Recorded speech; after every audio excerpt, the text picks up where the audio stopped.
Talk to us now and go to the TNT Radio Interactive Live chat room at tntradio.live. Lighting the fuse for freedom. Today's News Talk Radio, TNT.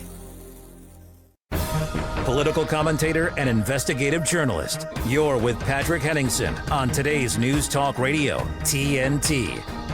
Welcome back, ladies and gentlemen. Hour number 2 of this live broadcast, live and direct here on TNT. Today's News Talk. Very pleased you could join us for the second hour. Hello to everybody in the TNT chat community. We see the numbers building in there. That's where we want to be during the live broadcast, whether you're listening or you're watching the TNT chat community, which you can access in the red bubble in the lower right-hand part of the screen if you're at tntradio.live, or if you're accessing via the app, which you can download on Google Play or the Apple Store. That's where you want to be during the live broadcast. We've got a great community in there, and we really appreciate you guys, really. Now, I want to be changing gears here. We're going to go back to international politics. I want to welcome onto the stage a very special guest from the Russian Federation who's going to be joining us, Yulia Berg. She is a political scientist, also founder of the Globus Expert Club. She's joining us right now on the live link. Yulia, thank you for joining us on TNT this week. Thank you for the invitation. It's a pleasure. No, it's our pleasure as well. And this is election season for the Russian Federation. There's a lot of important elections coming up. We're talking a lot, especially this week, about the new regions, as they're called in Russia, with the elections coming up there. I want to get your comments on that, just in general, the situation in the Donbass and in some of these parts of what these new parts of the Russian Federation. Obviously, this is I'll caveat this for some Western audiences. This will be a very controversial subject because many in the United States will regard these as Ukraine still, even after everything that's happened over the last 2 years. So that said, I wanted to just get your thoughts on the upcoming election. How significant is this for the Russian Federation? And also your experience past previously with election monitoring in this region as well. We spoke to Sonia van den Ende just before in the previous hour. She had a lot to share on this subject, but I'm sure you do as well. But go ahead, Yulia. Well, my first job and my first professional experience was related to the elections, and that was back in 2006. So I could talk about this probably forever. Let me just make several clear points, and then if there are additional questions, we could dive deeper into those. But what's important to understand is that in the Russian Federation, the electoral system as well as it is, has been evolving for around 30 years, and it has been evolving under a great pressure, both from the inside, which is the internal opposition, and various kinds of electoral monitoring organizations. And also from the, it was evolving because of the external pressure, because every time Russia would have elections organized, there would always be a lot of criticism, mostly coming from the West. So that's why the electoral system and all of the procedures in the country have reached a level at which there is not too many electoral systems that you can compare it with, because it's highly digitalized. They have been testing online voting and various kinds of equipment used for polling stations. The procedures have become so transparent. So, for instance, in Russian Federation, since, if I'm not mistaken, 2012, you have web cameras almost at each polling station. So you can just go to the website of the Electoral Commission and see what's happening at pretty much any polling station, which gives it incredible transparency, right? And a lot of NGOs monitoring the elections were using that in order to detect possible fraud or violations of the electoral law. But it's interesting to say that back in the 90s, the first two parliamentary campaigns taking place in the country were over competitive, I would say, because there were hundreds of political parties. Those were mostly, well, all of them were brand new, as Russia had just switched to a different political regime at that point. Now you have a system that is quite stable, and you have less political parties, but still every electoral cycle would bring new either political parties or other entities or different candidates to the arena. But what's important in this particular election is that there are 4 new regions that joined the Russian Federation just recently. And it's about 10 million people joining in. So one of the biggest problems over there is the voters lists, right? Because those are areas where you still have ongoing battles. It's a war zone pretty much. So that's why it's really hard to trace people. And sometimes when you have regional administrations or other governmental institutions that are supposed to keep track of the citizens, you cannot even find documents that you need, because some of them just simply got destroyed or were intentionally burnt or whatsoever else as a result of the conflict ongoing in the area. So voters lists were quite a big problem during the preparation process. And another problem is that electoral committee members do not have the experience that we have here on the mainland, as we call it. And it means that in a very fast way, they had to adapt to the legislation, to the procedures that are quite sophisticated on this side, because as I mentioned at the very beginning, the system itself was evolving because of the pressure. So after each election, there would be quite a lot of, or there was quite a lot of criticism, which made the Central Electoral Commission change a lot of procedural procedures and rules, right, in order to make it more transparent, in order for electoral observers to be able to control the process and so on. What's interesting, maybe you can comment on this, in this, you kind of alluded to this before, in the war zones and when you have hostilities, you have internally displaced persons. You also have a lot of potential absentee voters, i.e. people who have left the region to have their families stay safe or stay with other members of the family in other parts of the Russian Federation. So about organizing their ability to vote, are there programs, or do they have procedures for this? Because I assume this is a big issue, but your comments on that. Absolutely. So the overall population of those 4 regions is about 10 million people. Of course, some of them are under 18. It means that they're not eligible as voters. Yet at the same time, the way they trace them at the moment is that the ones willing were given Russian passports.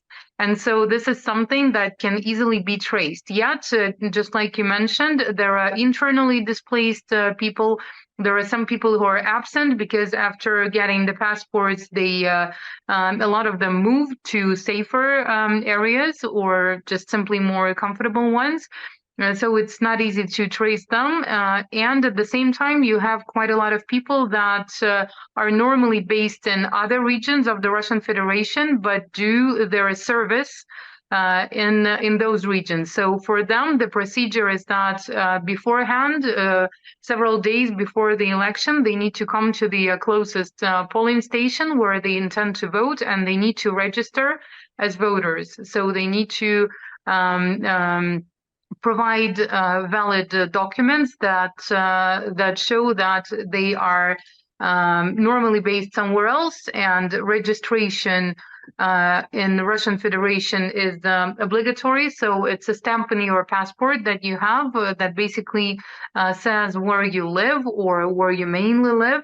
And depending on that, you choose your polling station. But some of the regions this year have joined a pilot program that implies that an app that provides state services or governmental services can be used to vote online. So there are options for those people that are citizens of the Russian Federation based in other regions and happen to find themselves in the new regions, for instance, during the election period. And also, Sonia, I know that you've got a lot of experience in doing election observations and monitoring in other countries. I know you've also done this work in Africa as well, and you probably have a lot of, let's say, observations of being able to compare and contrast how things are done in different countries. What are some of the things that that you learned from those experiences, and how can you apply that to let's say evaluating the success or the ability to provide access to voters in what you're calling the new regions in the Donbass and Crimea and so forth. What are some of your thoughts about that, having been around to different parts of the world, looking at these processes? I've tried probably all of the possible roles during the election. So just like I mentioned, I started taking part in those back in 2006, so almost 20 years ago. And I was an electoral committee member. I was a candidate at municipal elections. I was representing the candidates' headquarters, and I was working with different political parties, and that's quite a lot of experience. So what's interesting is that one of the tendencies that can be observed is that at the moment you have smaller and smaller numbers of voters turnout, so people are less interested in the elections themselves, and they're less willing to participate and practice their rights. So that's quite a problem, because for instance, at the regional level of elections, you hardly ever see turnout that would be more than 40%. If you talk about central Russia, there are some regions where voters have maybe more discipline or responsibility, and the numbers would be much higher. But on the average, at the federal level of elections, that would be around 50, 60, a bit more than 60%. And what it means is that there can be more manipulations and fraudulent activities, because the less people you have at the polling station and the less ballots are used, the more space for manipulation you can potentially have. So some of the oppositional forces, in some cases, they call for boycott, which doesn't really make sense if you look at it as a political technologist, right? Or a person, or a consultant, a person who is, designing the rules of the game in order for them to be, more or less objective. So that's one of the problems: people not willing to practice their rights. Yet at the same time, the presidential election always scores top in terms of turnout. So that's the most interesting one for the voters. In most cases. And if you look at other countries, and I've been, all around Africa, in Zimbabwe, in the Democratic Republic of the Congo, in South Africa, Madagascar, Mozambique, observing elections and interacting with electoral committees, and moreover, Kyrgyzstan as well, and Armenia during the referendum.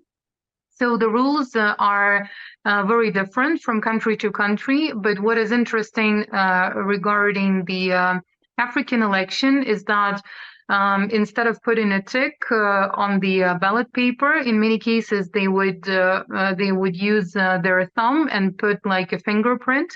Of course, it's not that there is some expertise taking place to make sure that that's exactly the person who was given the ballot, but in any case, it also implies some transparency. So it's much more difficult to just put in some of the fraudulent ballots into the ballot boxes. Yet at the same time, elections are always full of different kinds of situations and scandals, and sometimes it's like a sitcom. And there is no way you can avoid it because it's a moment of, high pressure and tension. And of course, sometimes you have different incidents happening and, up to fights between supporters of different political parties and this kind of things. In Africa as well, sometimes it gets complicated when, for instance, electricity goes off and you need to finish counting with the candlelight or flashlight or this kind of things. And in DRC, for instance, on the election day when we observed the presidential election, there was almost like a flooding rain, at least in the capital city. And for that reason, before the rain was over, up until like lunchtime, people weren't really able to make it to the polling stations. And that's why towards the end of the day, you had crazy queues consisting of hundreds of people. And so the electoral committees had to make a decision not to close at 8 p.m. as they were supposed to, but they allowed everyone who came before 8 p.m. to vote, for instance. So also in some of the countries in Africa, aside for names of the political parties or candidates or brief descriptions, you can notice that the campaign itself is different. So there are more portraits and more of images. And they also use that kind of ballot papers with big images instead of text in order to provide additional opportunities for people that are unable to read in, let's say, the official languages. Because in Africa, sometimes you happen to see situations when people from neighboring villages speak different languages, right? There are hundreds of languages in Africa. And in rural areas, not everyone speaks, let's say, English or French fluently, or is able to read in English and French. So they speak their native languages. So that's another issue. And for that reason, even the way the ballot papers look would be quite different. But if you compare some of the African procedures to the European ones, let's say, you would find them to be more transparent in many cases, because in Zimbabwe, for instance, after the counting is over, they put the papers with all of the final numbers on the door of the polling station. So in the morning, you can pass by and you can take a look at all of the numbers and then compare them with the official data. And that is clearly leaving much less space for various kinds of manipulations. And moreover, in those during those elections, when I was a part of observation missions, I happened to see that, especially not in the capital cities, but in suburban areas and rural areas, people are very open and friendly. And the members of the electoral committees are very open to observers. So they're willing to explain the processes, the procedures, and to guide observers through the processes. So that seemed, to be quite open. And I would say that you do not really see too many observers missions during African elections. So normally those would be some of the regional African organizations, and sometimes the European Union or other organizations would send observers and observation missions, but normally that would be not more than 50 to 100 people per country, which definitely cannot really cover all of the regions in an effective way. I think a lot of people I can tell you a true story in the United States in the 2020 presidential election, key swing state in Georgia, a burst water pipe apparently flooded during the heat of counting between Joe Biden and Donald Trump. I think it was at 11 p.m. or something. They had to evacuate.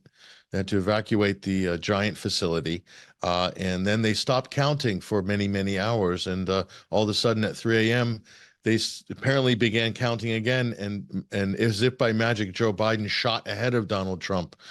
So, I mean, if that happened in another country, they'd probably be screaming fraud, right? But in the United States, it's you couldn't even talk about it, or you'd get censored on social media at the time. I mean, that's a pretty extraordinary situation, and I'm saying this because the United States is very critical of everybody else's elections around the world. but I think we could probably do with international election monitors in the United States, actually. It is a record low confidence right now in elections. And one of the reasons as well is an over-reliance on electronic technology. And just we got a couple minutes left. Do you have any thoughts on that? I mean, what have you observed on that issue of reliance on electronic voting, and how how transparent are the systems? Are there better methods than other paper methods or hybrid methods? Your thoughts on that before we break. Well, I think that it's even easier to manipulate digital systems, and there were quite a lot of investigations on the software being used in the United States, or that was used in the United States previously. It's just, very easy to program the software in a way in which you would get the result that you want, right? And there is no way you can double check it, because when you have papers, you have to archive them and you can recount at least that, right? So it makes it a bit more difficult. Yet at the same time, if that was based on blockchain technology that was open and transparent, at least for specialists to get in and see, it could have guaranteed better results. But in the United States, for instance, the electoral procedures and system is very closed. I mean, it's really hard to get there as an observer, and there are almost none. And foreign observation or international observation is pretty much non-existent in the United States. Whereas, for instance, in South Africa, if you are an NGO that has that point on your statute, now you can easily apply. You just send the lists, you send the documents related to your organization, and you get accreditation, and you can, go and see. So I would say that that's an indicator number one. If you have nothing to hide, why wouldn't you allow people just to, come and observe? What's the problem then? And in terms of digital technologies, now, of course, they simplify a lot, especially when you talk about voters lists and keeping track of the turnout. But when you talk about counting, I think that software is much easier to program. Yeah, using big databases for voter rolls. That's one type. It's good that you separated those two things, and the other is the actual process of counting. That's where the real controversy takes place. Although there's accusations of manipulation of voter rolls. Certainly, we've seen that in the United States with the cross-check software, where one party is striking people off the rolls, and another party might be using the same to double count as well. So yeah, I agree with you. With digital technology comes a lot more issues that sometimes aren't so transparent as one would like. But that's a big issue going forward. And I'm a advocate for old-fashioned paper ballots. There's a lot of countries that do it, and they manage to count it and announce the results on the same night. So it's not like it's impossible. Some countries actually still do that. But as we become more reliant on technology in the US, they're now taking 4 or 5 weeks to count. Some states, like Arizona did in the midterm elections, which is really crazy. So yeah, I'm I guess a Luddite in that respect, very old-fashioned. I like paper ballots. One of the key accusations, if I'm not mistaken, was that on those voter rolls, you could find dead people. And when you have paper lists, you can always see your neighbors and if they, signed or not on those lists, or your family members. And of course, it can pose questions if some of the ones that are gone are appearing on the list, right? And when you use digital systems, even for voters' rolls, there is less of opportunities to see at least that kind of fraud. The very obvious one when they just use data of people who are not even there anymore. Mm-hmm. Yeah, and also big student populations around universities. Students register when the first time voting, usually 17, 18 years old, and they stay on the local rolls. and those rolls can be, those ballots could be harvested potentially. This also happens a lot.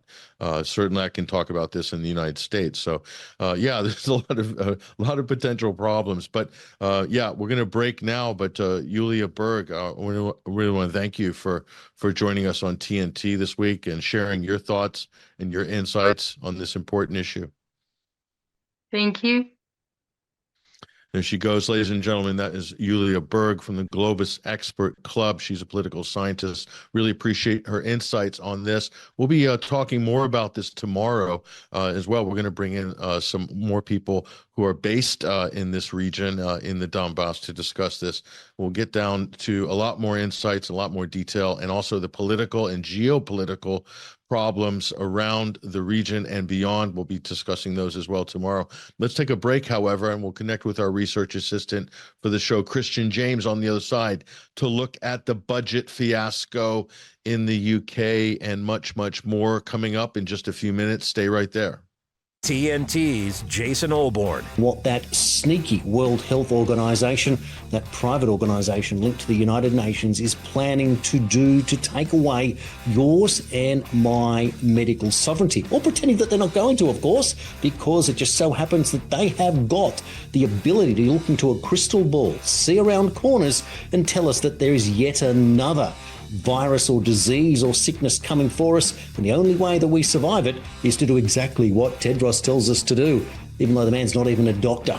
Can't even tell his own Ethiopian country on 3 separate occasions, goodness me, that they have had a cholera outbreak. Cholera, characterised by acute watery diarrhoea that, if not diagnosed correctly, can result in death. Well, on 3 occasions, Tedros's answer was, we didn't have good enough testing or testing available, so we didn't really know that it was cholera.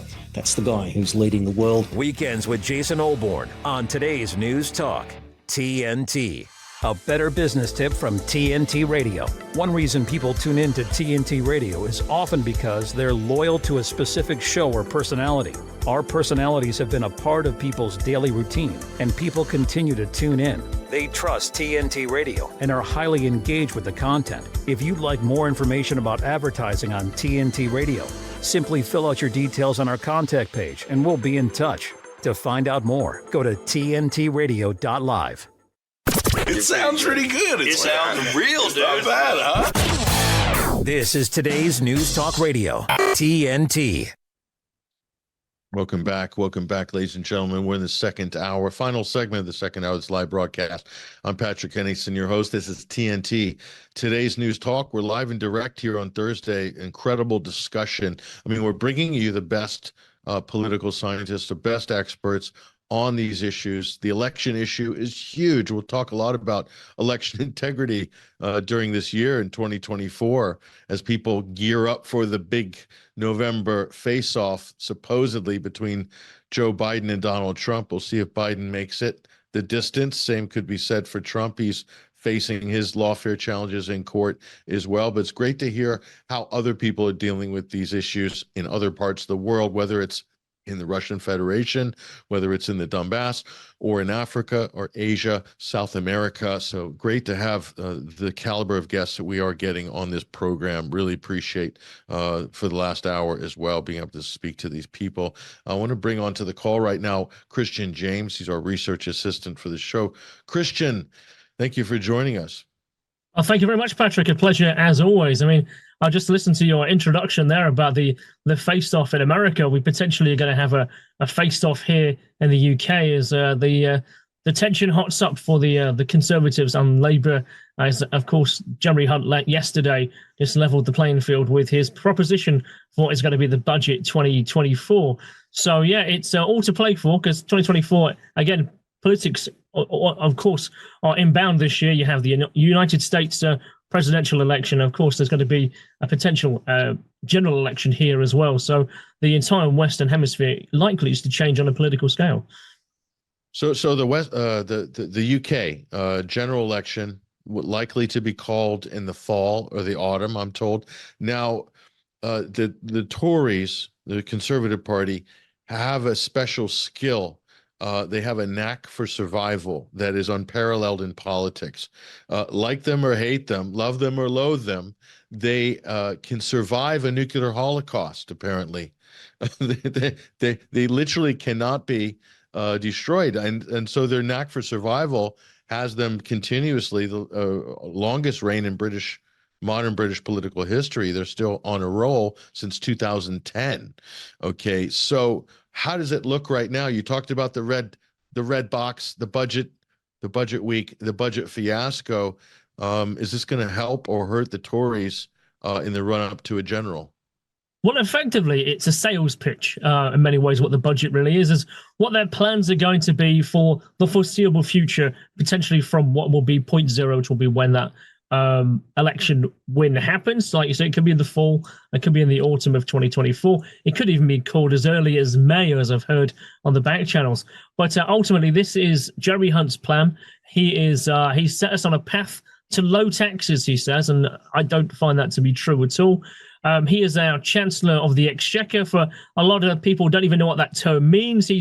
Jeremy Hunt has switched roles so many times. The whole admin team of the Tory party doesn't really have a particular skill set. What happens is they just seem to move around the admin team and just put a new leader in place there. So he has jumped from the health secretary. He oversaw the health situation regarding the COVID response and the fiasco that happened there. So can we trust him with the books and the treasury of the United Kingdom was always a task up for that.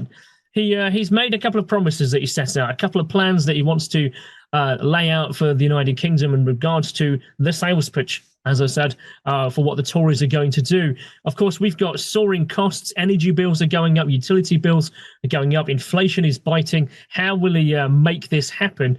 So they've enabled what they've called the windfall tax. So for those who don't know what that is, that's now been extended by a year. So in our windfall tax is our green energy initiatives, our plans really to oversell the profits. So whatever profits are made by the big oil and the big gas companies that are in the UK. So for whether it's going to be oil, whether it's going to be gas, whatever profits they make currently, the Tory government take 35% of those profits. That has now been extended all the way until 2029. So those companies quite likely are going to be like, well, I might just go across the road to Luxembourg, or I might move my office to Dublin or go to Jersey, as opposed to avoiding the 35% tax that is now going to continue on for a number of years. That has already been hashed out across social media. There is going to be a fuel and duty tax. So alcohol duty in the UK currently is about 20%. Fuel duty is pretty high. They are going to stay the same. Tobacco, cigarettes, cigars, etc., is going up in price.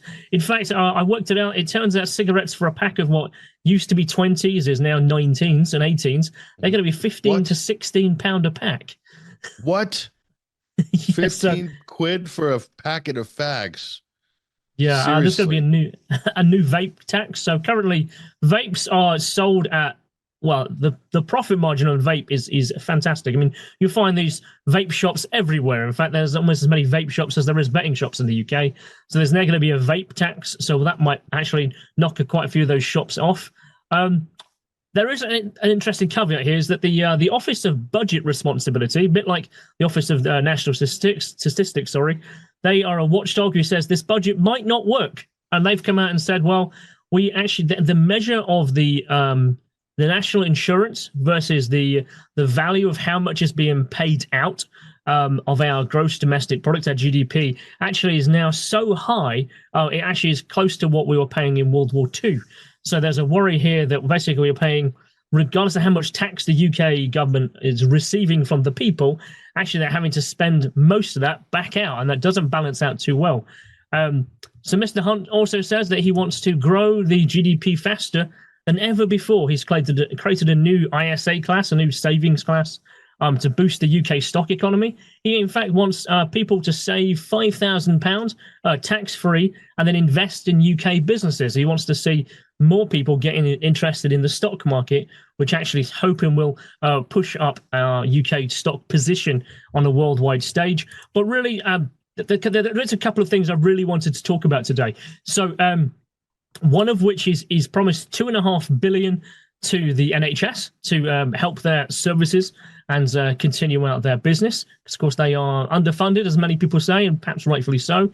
But £3.5 billion for a new national IT infrastructure to support doctors and nurses. Now, I know many nurses, and I've known people who work in the NHS themselves, and they've talked about how the fact that the problem they have is that there's no communication. They're having to use multiple systems that don't necessarily interact with each other. They're having to copy and paste out of one into another, and their whole system doesn't work because there's so many solution companies working that actually it doesn't work, and actually they're losing so much time in basically the red paper stuff, the red tape, trying to get things to work, when actually it's so they want to spend time with their patients, they want to spend time with the people, and they can't do that due to all the checks and balances they have to do with their IT system.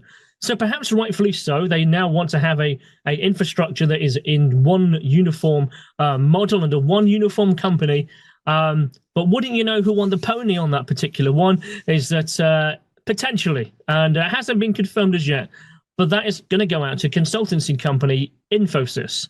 Now, Infosys is quite famous and quite familiar to many people, as of course insider trading might give you a bit of a hint here, because Rishi Sunak's wife, of course, sits on the board of said Infosys, and her parents, of course, are the main founders of that very particular company. So one could say that a bit of insider trading is happening here. As I looked at some details, actually, particularly regarding Infosys, I didn't realize how big they actually are as a corporation. They're based over in India, and then Bangalore, there's their head office there. In fact, their head office actually is a black pyramid, oddly enough.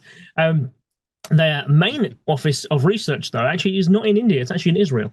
And they have offices in Moscow as well, and a number of worldwide companies. So they are going to be potentially the main solutions company rollout. So now all the IT system potentially under the government will then all be run by Infosys, which, of course, begs the question of potentially information getting leaked out, or, potentially going to our political rivals, our industrial rivals, should we say.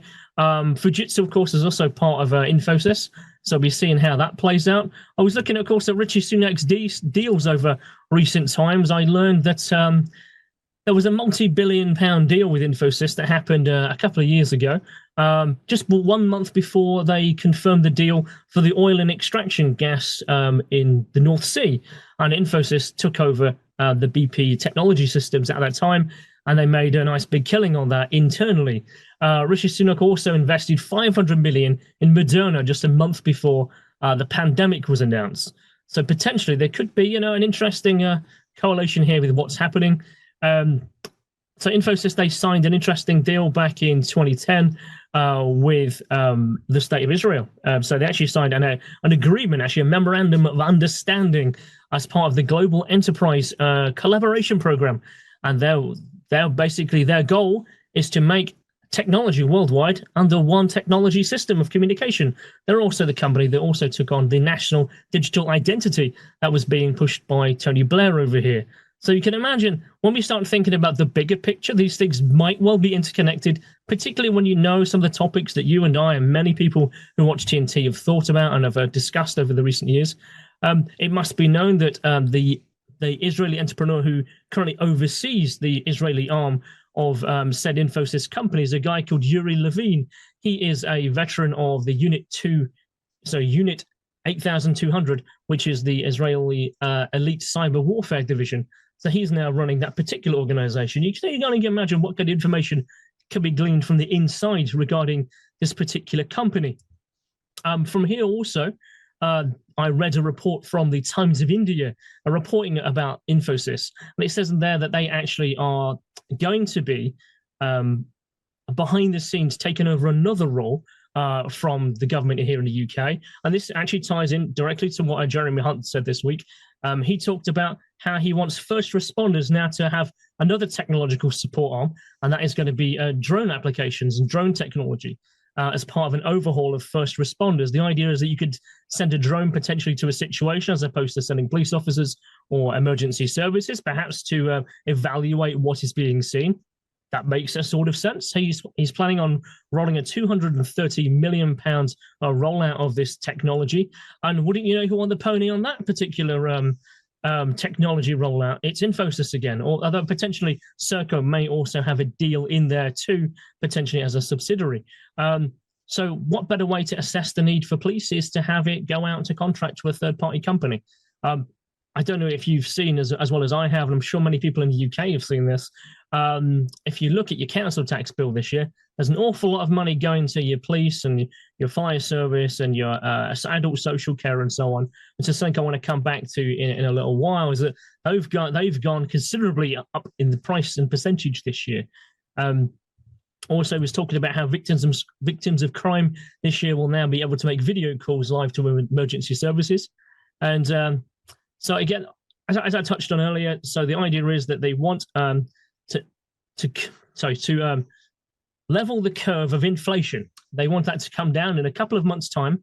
And they've made a promise that potentially going all the way out to 2028 and 2029, there will be a particular growth in GDP in this country. Now, considering how many businesses are closing and struggling at the moment, and how many brick and mortar stores are closing down, there's more grey shutters on the streets than I've ever seen before in my life. So where is that GDP base coming from? Where is that money going to come from if potentially the people are now less employed than ever in this country? I don't think it's going to be the people. I think this is going to come from the pharmaceuticals, the war economy, of all the things we've got going planned further abroad, and our ability to inoculate this country and to take us to war. They are things that are going to generate a lot of money very quickly and might indeed fulfill that promise that we're going to have GDP increase year on year all the way out to 2029 at least. And the last snide comment I saw that Jeremy Hunt made in his budget talk, effectively, he made an interesting statement, and I'll repeat it here and we can talk a bit further about it. He says that the Tories are currently, they're trailing Labour by almost 20 points in our political statements. But he took aim and says, well, at least our voters have a plan to grow the economy versus your plan of no plan, a plan for better public services versus your plan of no plan, a plan to make work pay versus no plan at all. And then basically it's almost like a mic drop. Here we go. Bring it on, Labour. We know you've got no plan to come up with anything. And it's basically backed them into a corner with all these decisions, because it means now with all these things going ahead, there has to be now a plan for the next 3 to 4 years where this is the basis of what the payment structure is going to be of the country, the emergency services, our GDP, our energy structure is all based on this budget here. So this really is his big wager to make sure that Tories stay in power. Potentially, it might well come off, but I think that generally talking to people on the streets, they don't want to vote for either. They don't think Keir Starmer is the right leader. They don't think that they've had enough of the Tories, and there's not really a third option. The smaller parties, but nothing really makes a grand statement such as like being part of the big two. But people are right now, I think that if there was the option to vote for none of the above, they would.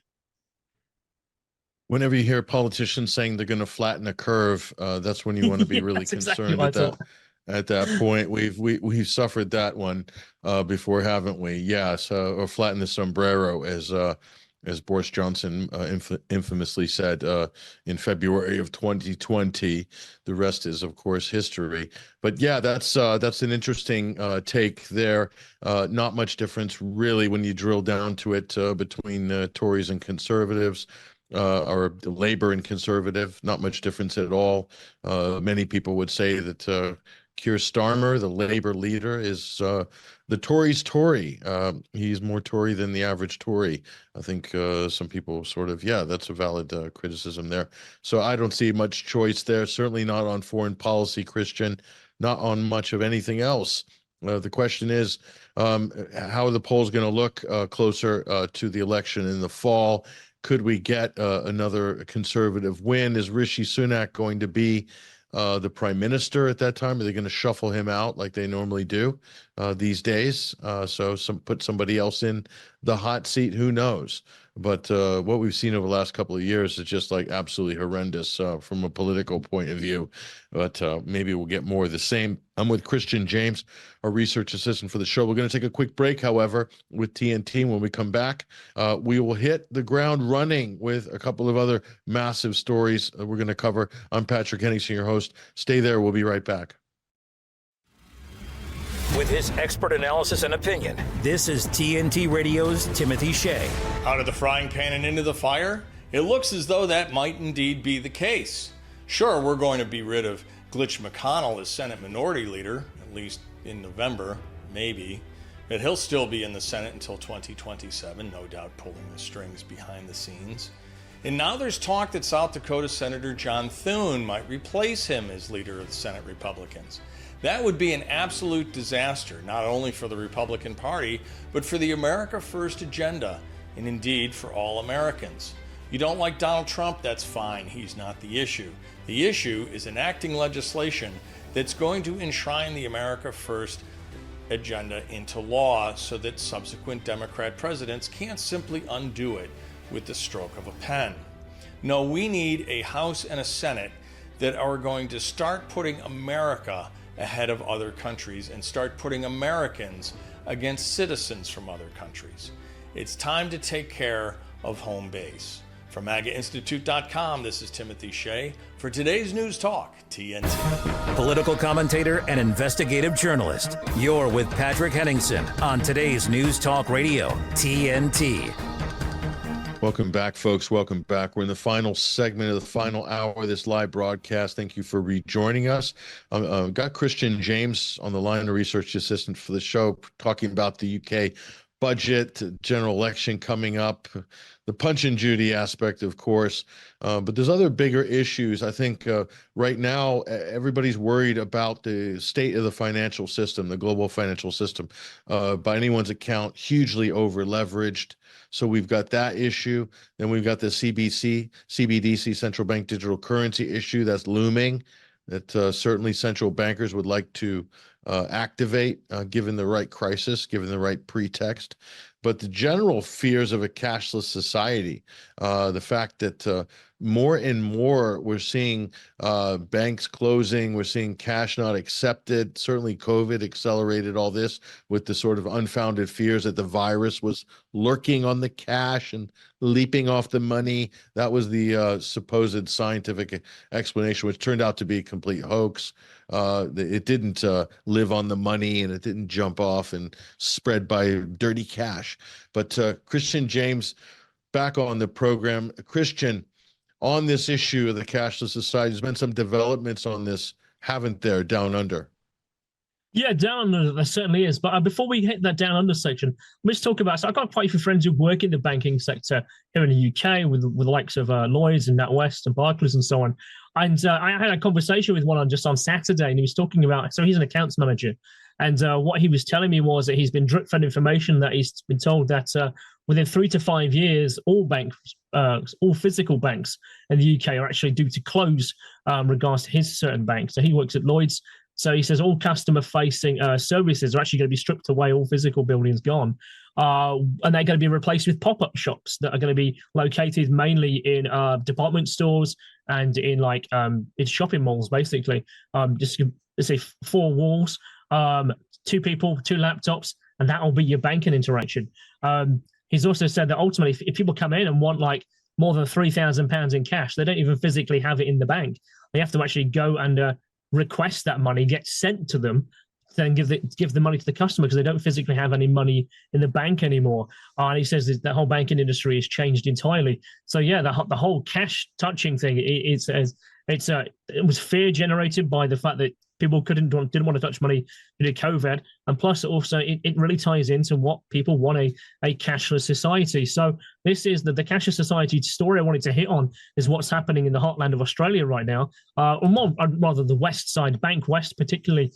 So Bank West, they announced on Monday that they are closing all their physical stores across all of Australia, and they're going to become a digital-only bank. Now, of course, TNT has, of course, they are from the land of opportunity down in Australia. So it's a story that's going to be certainly at the heart of many people over there. So what they're going to do is, so Bankwest is a subsidiary of the Commonwealth Bank of Australia. They're going to close all their stores, scrap all the cash, become a digital-only, tap-only bank. There's going to be this. So what's left currently is there's going to be this 62 physical banks that are going to be closed. So all the staff are going to face redundancy. Either they may be offered jobs within the Commonwealth Bank of Australia buildings. So they're saying this is down to fall in patronage. They say they're not even handling more than 30 transactions a day, physical in person. So when I'm researching this story, I came across an interesting aspect of it, is that the bank was actually set up in order to fund agricultural projects and for farmers to take loans out in regards to starting their businesses. So this is actually where they physically came and got their money, and they paid them back over the course of a year as their agriculture business thrived. Of course, agriculture is still now struggling. Now we have a bank that's closing in much the same way. So their general manager says that customers are going to find it quite confronting that we've made this decision, that people are going to have to adapt to the new capability, and we need to lift the 97% of customers who are happy using digital channels. And the plan has actually been criticized by the politicians of Australia, who you think, in more recent years have actually been more on board with this kind of moving towards a one world system and a one world technological system and a globalization. No, they're actually now speaking out against this, going, if you close the physical banks, where will the people who live and work in the rural communities, those who live far out, where money is king, where physical money is the best way of transaction, because you don't have Wi-Fi, you don't have physical cabling out in all that way. And if it is, it's easily damaged and easily cut. So what's going to happen to these? And the bank's like, well, they need to get on board, and then this is going to be their only way of interacting with us. And I think this might well be the plan, what a lot of companies who are banks who have physical shops and stores are going to take now, because they think it's easier for them to do so.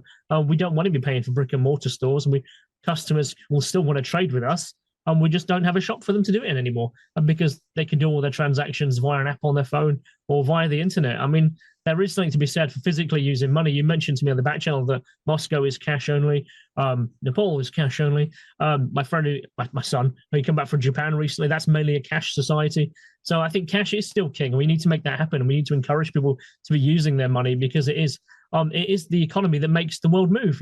Physical transactions, the idea you can move the goods and services in transaction for a piece of money, whether it be gold or material, or whether it be in notes, promissory notes. Cash is the most important thing we need to keep our economies going. Yeah, it's not necessarily cash only in Moscow. There's hybrid. They have the touchless cards and stuff like that, but the cash is very prevalent. And I think there's the anonymity aspect of it. A lot of people value that. Certainly within families, passing money within families, or within circles of extended family or close friends, or cohort and so forth. A lot of times very informal, the exchanges. So if you go all digital, that takes all of that away, and then you're into a whole nother set of issues.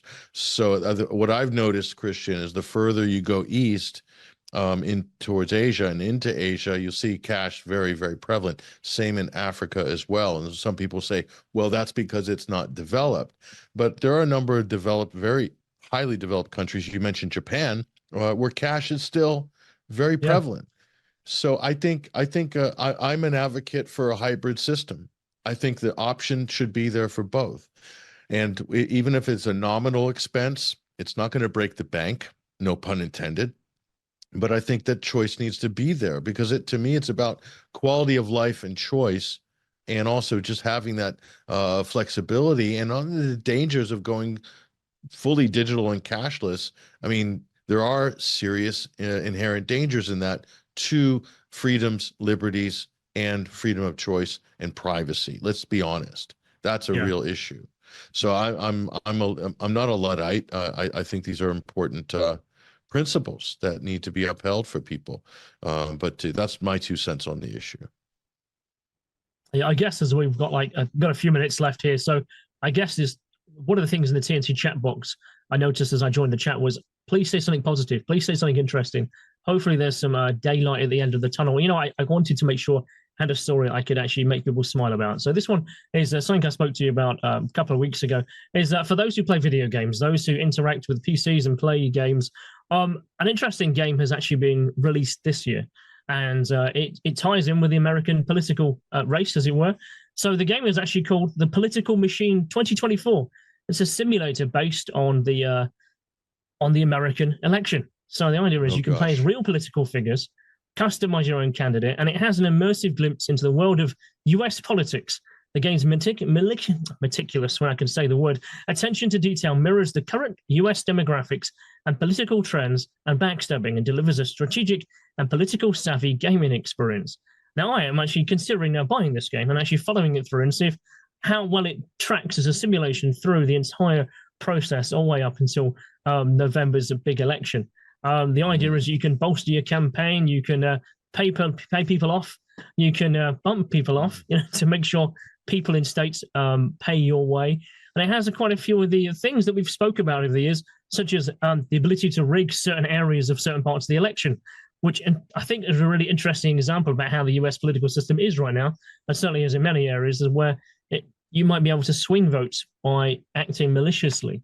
I think really? You don't say. You don't say. The accuracy test on this game, Christian, is of course going to be: can you conjure dead voters from the rolls and get them to turn out en masse, a wave of dead voters on election day? If you could do that, I think this game is. I give it 5 stars. So I don't know if they've got that feature or not. Well, hopefully so. We got to put all these little things in there. I heard you saying with Yulia a few minutes ago how there was that situation where the flood happened, the building got flooded, then suddenly there was many more votes for Joe Biden when it came to recounting again at 3 o'clock in the morning. I don't know whether those kind of features are in there, but it'll be interesting to see how this plays out, literally. Yeah. Oh, they got lots of tricks up their sleeve in America when it comes to elections. Trust me. I am not looking forward to November, to be honest, because a lot of the problems that were inherent in the system have not been fixed. Unfortunately, ladies and gentlemen, Christian James, our research assistant for the show, fantastic reporting. Much appreciated, Christian. Yeah, thank you very much, Patrick. I'll speak to you again very shortly. There he goes, ladies and gentlemen. That is Christian James. Big thank you to Yulia Berg, our guest in the previous part of this hour's segment, and also Sonia Vanden Ende, a great journalist as well in the first hour, and of course Basil Valentine. We've had a powerful show today, ladies and gentlemen. I hope you enjoyed it. I hope you were well informed, and maybe, if you're lucky, a bit entertained. I'm Patrick Henningsen, your host. Take care. I'll see you tomorrow, same time, same place.